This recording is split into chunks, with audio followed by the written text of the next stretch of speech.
Salut tous mes toutous youtubeurs. Quand doit-on dire à ses proches qu'on a une chaîne YouTube? C'est à cette question qu'on va répondre dans cette vidéo. Toutou YouTube! Alors, c'est une question un petit peu épineuse que tous les youtubeurs se sont posés à un moment ou à un autre. Est-ce qu'au moment où je démarre ma chaîne, il faut que j'en parle à ma famille? Est-ce qu'il faut que j'en parle après 1000 vidéos, après 1000 vues, après 1000 abonnés? Voilà, quel est le bon moment pour en parler à sa famille? Alors déjà, c'est quoi le problème en fait d'en parler à sa famille? Il n'y a pas réellement de problème, c'est tout simplement que la famille va pas forcément comprendre ce que vous êtes en train de faire avec cette histoire de YouTube. Quand je dis la famille, ça peut être votre conjoint, ça peut être vos frères et sœurs, ça peut être vos parents, ça peut être vos grands-parents, oncles et tantes, etc. La famille de façon un peu plus large. Mais déjà, les gens qui sont vraiment très très proches de vous dès le départ, ne consomment peut-être pas du YouTube régulièrement, des vidéos sur YouTube, je pense notamment aux parents en général, et ils peuvent pas forcément ne pas forcément comprendre ce que vous êtes en train de faire. C'est le fameux, bon bah c'est sympa, tu fais des vidéos dans ta chambre, mais voilà, à quoi ça rime tout ça? Donc j'aurais tendance à penser que si pour vous c'est sérieux le fait que vous souhaitiez créer une chaîne YouTube et partager du contenu et créer une communauté, et je pense que si vous êtes ici c'est pour ça, à ce moment-là j'aurais tendance à dire de ne pas en parler trop tôt à votre famille. À part si vraiment votre famille est tout à fait à l'aise avec toutes ces choses-là, à ce moment-là vous pouvez en parler dès le départ avec eux, mais sinon j'aurais tendance à dire attendez un petit peu, et pour plusieurs raisons.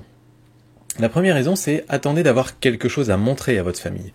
C'est-à-dire que si vous avez posté, si vous avez juste fait un logo et une bannière et que vous dites ouais ça y est je me lance sur YouTube, je vais être youtubeur et compagnie, ça va pas faire très très sérieux. Donc vaut mieux s'abstenir dans ce genre de cas. De la même manière, si vous avez juste une petite vidéo, bon voilà, ça peut être un truc lancé comme ça. Il y a tellement de gens qui démarrent 1, 2, 5, 10 vidéos et qui s'arrêtent après, que c'est pas forcément très sérieux de présenter ça à sa famille comme ça. Maintenant, si votre famille consomme du contenu YouTube régulièrement, je pense qu'ils comprendront tout à fait que vous démarrez, vous essayez, puis vous verrez bien où ça mène. Ça, il n'y a pas de souci.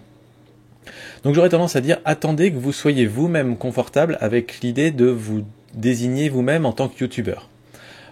Sur cette chaîne, vous verrez qu'on expliquera souvent que je considère que vous êtes youtubeur à partir du moment où vous avez créé 10 vidéos.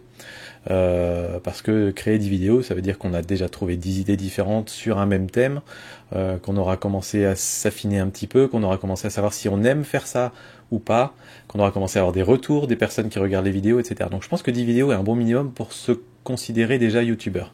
Maintenant, on n'est pas forcément à l'aise pour en parler autour de soi, et on peut se dire 10 vidéos, c'est pas encore énorme, mes parents vont pas comprendre, etc. Et quand je dis être youtubeur, ça veut pas dire vivre de YouTube, gagner plein d'argent, etc. Quand je dis youtubeur, c'est être quelqu'un qui crée du contenu sur une chaîne thématique de façon régulière. C'est uniquement ça. Donc, à partir du moment où vous êtes confortable avec cette image-là, et que vous vous dites, je peux, moi, me considérer comme étant quelqu'un qui crée du contenu et pour lequel les gens attendent que je publie du contenu. On est un petit peu dans cette idée-là. À ce moment-là, peut-être vous pouvez commencer à en parler à votre famille.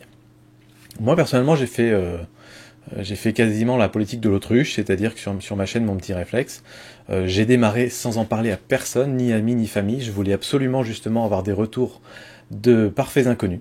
Parce que je me disais que si je démarrais en parlant à tous mes proches, ils allaient forcément avoir un regard biaisé. Soit certains allaient dire c'est n'importe quoi, voilà. Soit d'autres allaient dire ah mais c'est super extraordinaire, alors qu'en fait peut-être qu'ils ne trouvaient pas ça si génial que ça. On a toujours un regard biaisé par ses proches. Donc j'avais envie d'avoir un regard complètement neutre de gens de l'extérieur. Et c'est pour ça qu'au début j'en ai pas parlé du tout. Et en fait j'en ai parlé que au moment où c'est arrivé dans les discussions, tout simplement. Donc dans mon cas c'est arrivé en règle générale à peu près un an et demi après avoir commencé la chaîne YouTube. Et à ce moment-là je devais avoir 1500 ou 2000 abonnés à la chaîne, je devais déjà avoir 70-80 vidéos, donc c'était déjà quelque chose de sérieux. Un petit peu de revenus et tout ça. Donc c'était déjà quelque chose de sérieux, même si c'était compliqué d'expliquer que ça pouvait peut-être un jour devenir un métier. Voilà. On n'y était pas encore, et là aujourd'hui même on est encore pas tout à fait, on va dire. Donc voilà. Par contre c'est une vraie activité qui prend beaucoup de temps, et ça je pouvais commencer à l'expliquer après avoir créé autant de contenu et après avoir commencé à m'organiser un petit peu autour de ça. Voilà, donc ça c'était mon petit partage d'expérience. Qu'est-ce que vous en pensez? Est-ce que vous l'avez dit dès le départ à... Alors je parle de vos proches, mais je parle pas tellement de vos amis, plutôt que de votre famille. Les amis c'est encore quelque chose de différent, on en reparlera dans une autre vidéo, notamment quand on parlera de créer une page Facebook ou un profil Facebook pour votre chaîne. Mais là je parlais vraiment de la famille proche. Vous en avez parlé quand? Est-ce que vous l'avez dit dès le départ? Est-ce que vous l'avez dit plus tard? Comment la famille a reçu un petit peu la nouvelle? Est-ce qu'on vous a un petit peu rigolé au nez? Ou est-ce qu'au contraire on vous a encouragé? Voilà, ça m'intéresserait d'avoir vos retours. Et puis je vous dis à très bientôt pour d'autres vidéos sur Toto YouTube. Ciao tout le monde!